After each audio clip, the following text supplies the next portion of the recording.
In the Southern Smokies, heritage isn't something we look back on. It's something we live. It's in the way wood smoke curls into the air, in the hands that still build, cook, and craft, and in the stories passed down, one generation at a time.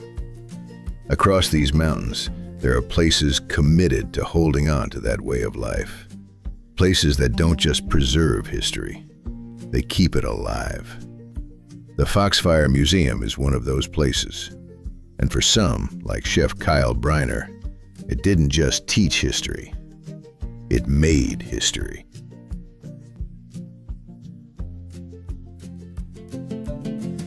I first heard about Foxfire when I moved up to the mountains. It must have been 22 years ago. I was doing a lot of research on the foodways of the area. I came up as a chef and I just loved all of the the pride that people took in their food. It just seemed something pure about it, something that is exactly I don't know, genuine. Finding the books and seeing the people that are in the area that I'm living in, and it's like I had 100 different grandmothers all teaching me how to cook the food of this area, and I just completely fell in love with the whole Foxfire movement. And what Kyle found wasn't just a collection of stories. It started right here in Northeast Georgia in 1966, when a teacher and his students began documenting the lives of their Appalachian neighbors. Those interviews became the Foxfire magazine, and later, the Foxfire books, sharing mountain knowledge with the world. But Foxfire didn't stay on the page. The students helped preserve what they recorded, saving cabins, collecting tools, and carrying forward the skills of the mountains. What they started became the Foxfire Museum and Heritage Center in Mountain City, Georgia, a living place where those stories still stand. And what Kyle felt in those pages, that sense of learning from 100 different grandmothers, that's exactly what Foxfire set out to do. And then I find out it's a national, almost a phenomenon. People all around, I mean, even beyond the United States, love these Foxfire books, and it's just a glimpse into the past. I love it. And I always look at cooking as when I'm serving someone something I made, I'm showing them myself on a plate, you know. And so when you take something that is inspired by an area, or the place that you live, or something that you learned is how folks used to make food in this manner years ago, and you taste these things and you almost get the people of the past on a plate when you're cooking that same thing. And so it's about making food memories for me, In Appalachia, food has always been more than sustenance. It's memory. It's identity. The Foxfire archives didn't just capture recipes, they captured the why behind them. Cooking over open flame, using what the land provides, taking time.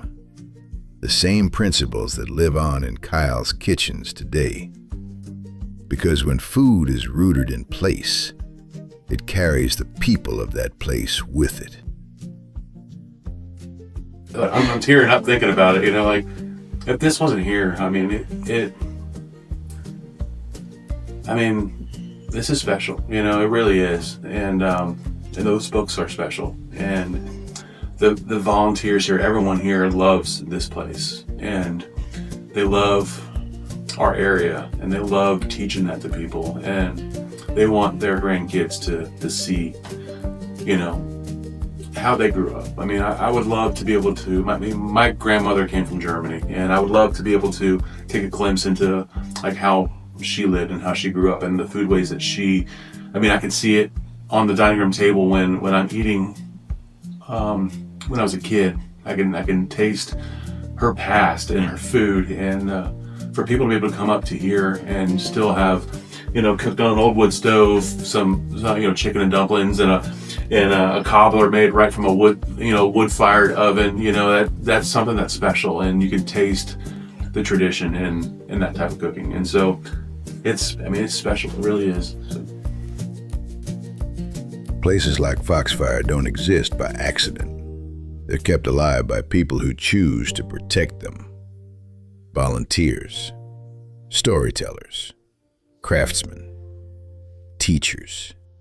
People who understand that once knowledge like this disappears, it doesn't come back. And Foxfire isn't alone. And just a scenic drive up the road, there are more heritage keepers.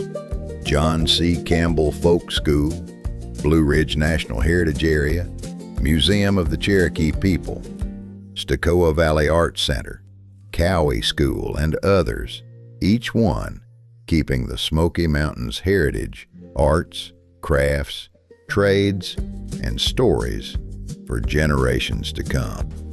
This can't go away. It has to be here. So, anybody that can support Foxfire, they should definitely do that, because this can't go anywhere. It has to be here for future generations. And the barbs on the needle Right. make the scales on the wool stick down together. So even just that much I did, you can see that is denser. From the pages of Foxfire to the fire inside a smoker at Blue Hound Barbecue, the story carries on. In the hands of people like Kyle, who don't just cook food, they carry forward something older than themselves.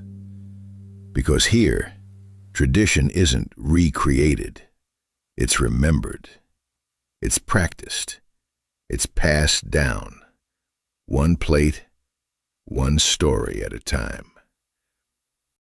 This is the Southern Smokies, and these are the stories that shaped this place. Every creek knows careful feet, hands anew and not to leave. What we keep is what we pass, what we lose goes fast. You don't move these mountains, they move you. We're the keepers of the Smokies, called not claimed. You're here because you care, say it plain. Care for the stories, care for the art and the names that live in Appalachian soul that shape this